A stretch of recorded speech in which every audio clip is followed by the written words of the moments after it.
का प्लान बना रहा है। उत्तर प्रदेश के मेरठ में प्रशासन ने अवैध तरीके से बनाए गए कुछ घरों को बुलडोजर से ध्वस्त कर दिया। बुलडोजर वाली कार्रवाई का वीडियो भी बाकायदा सामने आया, जिसमें बुलडोजर एक घर को तोड़ता हुआ दिखाई दिया। बुलडोजर से सबसे पहले उस घर के बाहरी हिस्से को गिराया गया और फिर छत को भी ढहा दिया गया।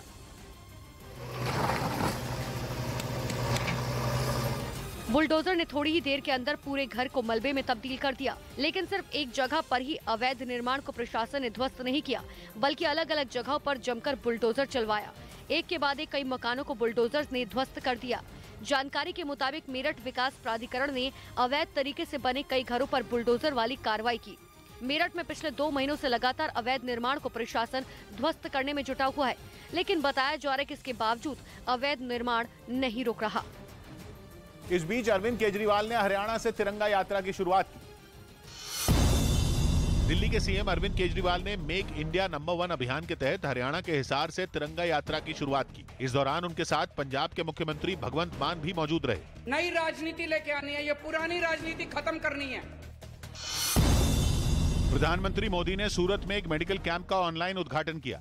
जब समाज और सरकारें सेवा भाव से एक साथ आते हैं, तब सफलता व्यापक भी होती है और सर्वस्पर्शी भी होती है।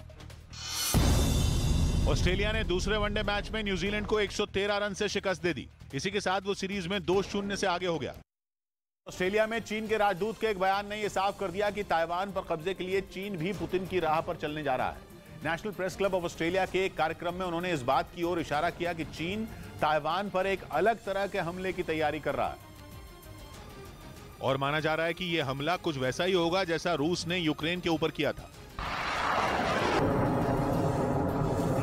यानी चीन भी एक स्पेशल मिलिट्री ऑपरेशन की तैयारी में जुटा है। वो ठीक वैसे ही ताइवान में घुसकर वार करेगा जैसा कि रूस ने यूक्रेन के साथ किया था। ऑस्ट्रेलिया में चीन के राजदूत ने जो इशारा किया उसने ताइवान और जापान जैसे देशों के डर को सही साबित कर दिया, क्योंकि यूक्रेन पर रूस के हमले के बाद से ही ये आशंका जताई जा रही थी कि शी जिनपिंग भी अपने दोस्त पुतिन की दिखाई राह पर चल सकते हैं और ताइवान पर कब्जा करने के लिए वो भी ठीक वैसा ही प्लान बना सकते हैं जैसा रूस के राष्ट्रपति पुतिन ने बनाया था। क्योंकि 7 महीने पहले जब रूस की सेना ने यूक्रेन पर हमला किया था तो पुतिन ने उसे युद्ध मानने से इनकार कर दिया था और 24 फरवरी को यूक्रेन पर किए गए हमले को उन्होंने स्पेशल मिलिट्री ऑपरेशन करार दिया था। तब पुतिन ने दावा किया था कि उन्होंने लुहांस्क और डोनेस्क में विद्रोहियों के हितों की रक्षा के लिए सैन्य अभियान शुरू किया है। वही लुहांस्क और डोनेस्क जिसे पुतिन ने जंग से पहले ही आजाद देश की मान्यता दे दी थी। यानी यूक्रेन पर हमले को सही ठहराने की तैयारी पुतिन ने पहले से ही कर रखी थी। हालांकि अमेरिका और ब्रिटेन समेत यूरोप के देशों ने पुतिन के इस स्पेशल मिलिट्री ऑपरेशन को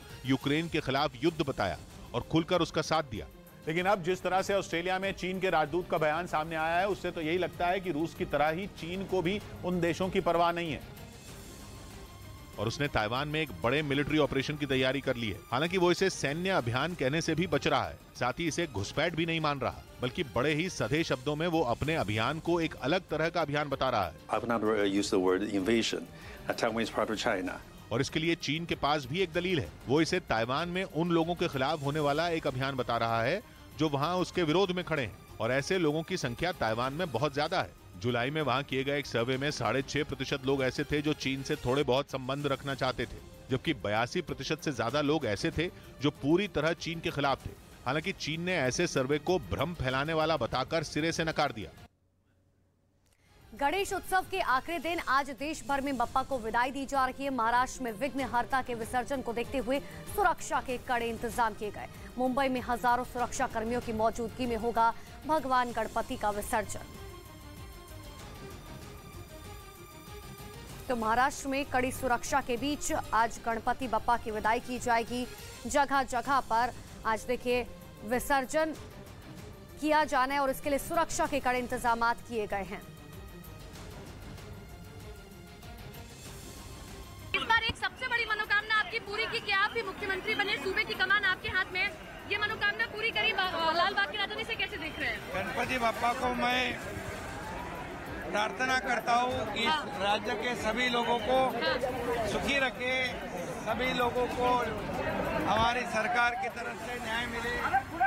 एक आखिरी सवाल सर, हमने देखा कि जगह जगह पोस्टर लगाए गए हैं, एनडीए की सरकार और आपकी सरकार मिलकर कैसे काम कर रही है, ये दिखाने की कोशिश कि हाँ हिंदुओं का ये पर्व भी बड़े रूप से मनाया जा रहा है। ये बार हम लोगों ने निर्बंध मुक्त सभी त्योहार मनाने का निर्णय लिया है। पिछले 2 साल से कोविड की वजह से बहुत ही निगेटिविटी फैली हुई थी और इसलिए लोगों की भी मांग थी, लोगों की भी इच्छा थी कि ये सब त्योहार बड़े धूमधाम से मनाए जाए, इसलिए सरकार ने निर्णय लिया। काफी लोग खुश हैं निर्णय से, लोग बड़े धूमधाम से त्योहार मना रहे हैं।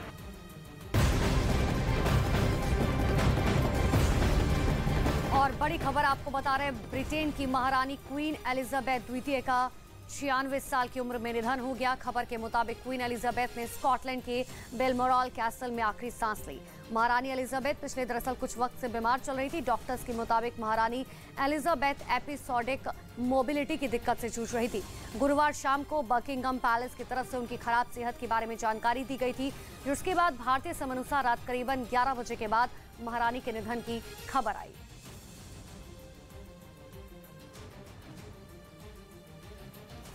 तो ब्रिटेन की महारानी एलिजाबेथ द्वितीय के निधन पर दुनिया भर के नेताओं ने दुख जताया। प्रधानमंत्री मोदी ने भी अपनी और महारानी की एक तस्वीर ट्वीट करते हुए लिखा, महारानी एलिजाबेथ द्वितीय को हमारे समय की एक दिग्गज के रूप में याद किया जाएगा।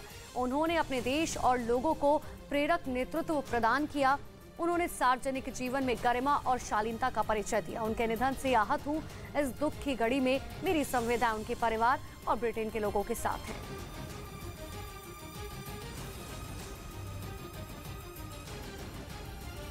तो पीएम मोदी ने अपने अगले ट्वीट में यह भी लिखा कि 2015 और 2018 में यूके की अपनी यात्राओं के दौरान मेरी महारानी एलिजाबेथ द्वितीय के साथ यादगार मुलाकातें हुई।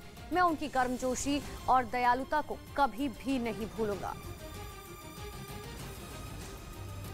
तो 2015 और 2018 में यूके को अपनी यात्राओं के दौरान मेरी महारानी एलिजाबेथ द्वितीय के साथ यादगार मुलाकातें हुई। ये प्रधानमंत्री का ट्वीट आपको बता रहे हैं। मैं उनकी गर्मजोशी और दयालुता को कभी नहीं भूलूंगा। एक बैठक के दौरान उन्होंने मुझे वो रुमाल दिखाया था जो महात्मा गांधी ने उन्हें उनकी शादी में उपहार में दिया था। इधर मोहन डेलकर खुदकुशी मामले में प्रफुल्ल पटेल के खिलाफ एफआईआर खारिज हो गई। पूर्व सांसद मोहन डेलकर की खुदकुशी के मामले में दादरा और नगर हवेली के एडमिनिस्ट्रेटर प्रफुल्ल पटेल को बॉम्बे हाईकोर्ट से राहत मिल गई। हाईकोर्ट ने इस मामले में दर्ज एफआईआर को खारिज कर दिया। इस एफआईआर में प्रफुल्ल पटेल समेत 9 आरोपियों के नाम शामिल थे। दिल्ली के डिप्टी सीएम मनीष सिसोदिया और पंजाब के मुख्यमंत्री भगवंत मान सुबह हिमाचल प्रदेश के मंडी का दौरा करेंगे। मंडी राज्य के सीएम जयराम ठाकुर का गृह जिला है, जहां सिसोदिया विधानसभा चुनाव से पहले जनता के लिए कुछ और वादों का ऐलान कर सकते हैं। दुबई में भारत और अफगानिस्तान के मैच से पहले स्टेडियम के पास एक इमारत में आग लग गई, जिससे वहां धुआं ही धुआं हो गया। हालांकि मैच पर इस आग का कोई असर नहीं पड़ा। महारानी एलिजाबेथ के निधन के बाद कई देशों में शोक की लहर है। साथ ही प्रधानमंत्री नरेंद्र मोदी ने भी उनके निधन पर दुख जताया। एलिजाबेथ का भारत से गहरा रिश्ता रहा है। वो 3 बार भारत की शाही मेहमान बन चुकी थी। महारानी एलिजाबेथ द्वितीय और प्रिंस फिलिप 3 बार भारत आए थे। साल 1961, 1983 और 1997 में वो भारत की शाही मेहमान बनी। भारत के तत्कालीन राष्ट्रपतियों ने उनका गर्मजोशी से स्वागत किया। 21 जनवरी 1961 महारानी एलिजाबेथ II और प्रिंस फिलिप ने भारत का दौरा किया। उस वक्त तत्कालीन राष्ट्रपति राजेंद्र प्रसाद और तत्कालीन प्रधानमंत्री जवाहरलाल नेहरू पालम एयरपोर्ट पर अगवानी करने पहुंचे थे।